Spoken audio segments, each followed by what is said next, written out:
Hi, I'm Dave, one of the riggers here at Berthon. I've got a busy day today, pulling 5 rigs, ranging from 72 foot down to 34.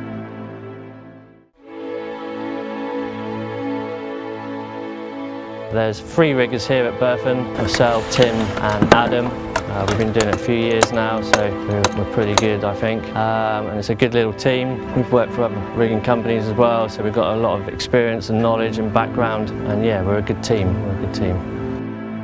We work for the project managers here, which is Ross, Robin, Greg, doing all the work that needs to be done when the boats come in, and they've assigned the work to us.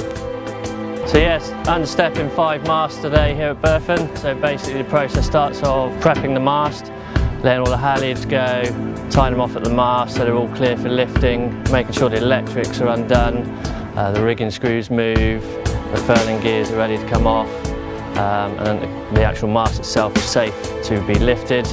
Then we get the crane in, set the crane up next to the mast, hook it up, we go up to the top, take all your masthead electrics off, so we don't damage those with any strops.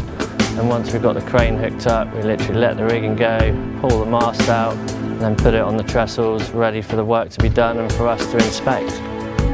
When we do a rig check here at Berthon, basically we start from top to bottom, checking any wear and tear of your sheaves, blocks, halyards, the actual mast wall itself. We check all the swages, making sure there's no cracks in the swage or cracked wires. Wearing stem balls or tip cups in terms of rod, making sure that everything moves and articulates well. And we work our way down, checking all the foils on the furler, if that's accessible and there's no sail on. Spreader roots, making sure your spreader roots that are attached to the mast aren't loose.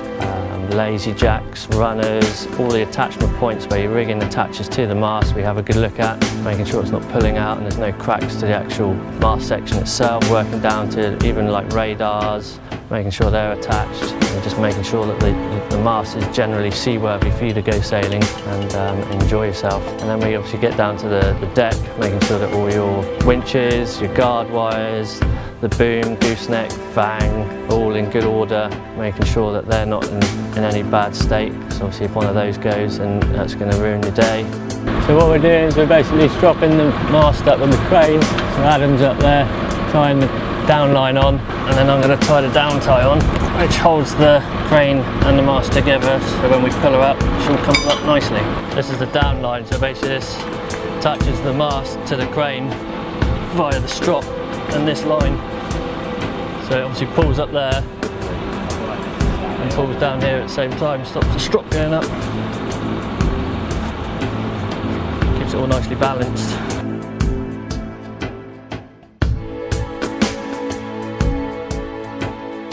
We check all the jammers work, so your halyards don't slip.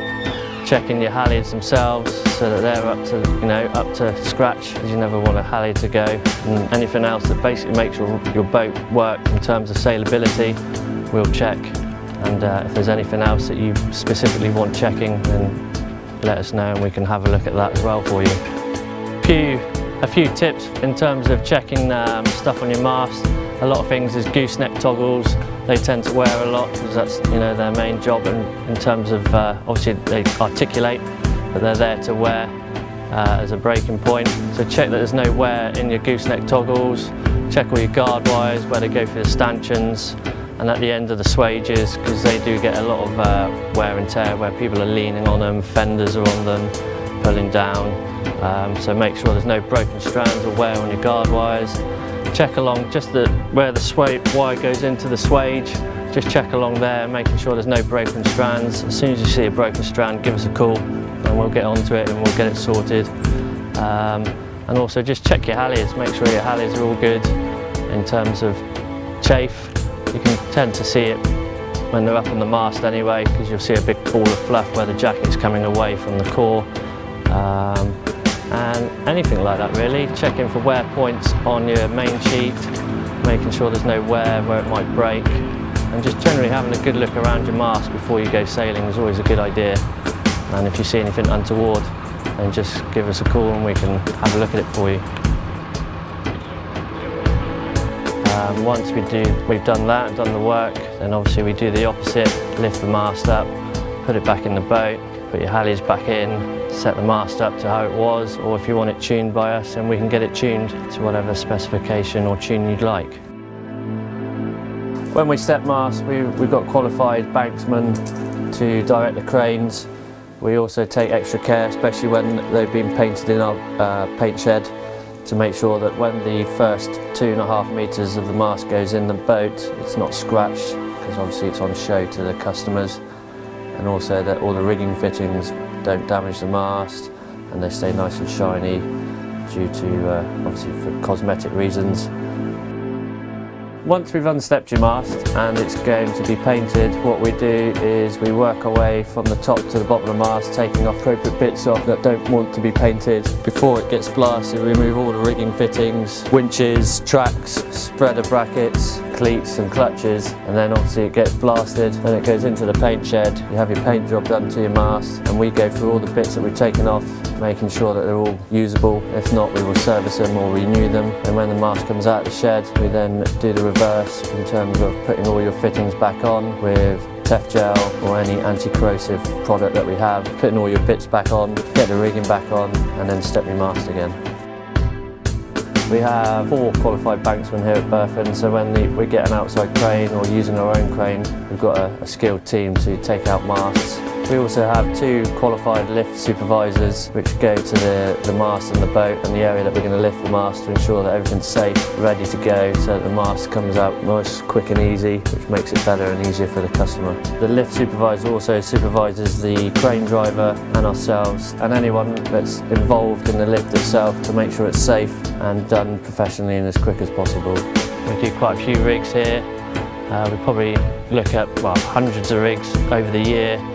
And it's anything from rig checks to inspections, pulling masts out for re-rigs, little work like fitting radars, masthead lights, electronics, making new halyards, anything like that. Work tube boom, all sorts really. We can do it here at Berthon. In terms of masts here, we can do pretty much any size. So we work typically from 20 up to 100 foot masts. This is probably the biggest one we've done here. And again, that was removing a forestay to do some work.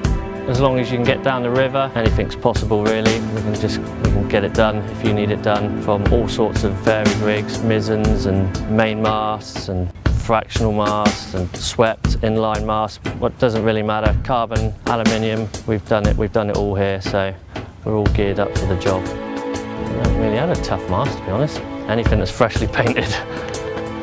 Well yeah, freshly painted masts are difficult because obviously it's just been painted. All the fittings have been fitted nicely with Tef gel, etc. And you don't want to be scratching the mast or damaging the mast. Most complicated masts vary really in terms of difficultness. Jacks can be hard because sometimes the skippers don't have the jacks, so it's important to have the jacks on board. Sometimes the spar types are stuck in the deck rings, that makes it quite difficult. Every mast has a slight complication because they're all very different and varying shapes and sizes, and deck step and keel step, jacked, unjacked. Furling gears are different in terms of them being under deck, on top of deck, hydraulic and electric. Some have rod rigging, some have wire rigging, some have 2 furlers, some have 1. We haven't really had a hard mast. They've all been pretty, touch wood, pretty easy.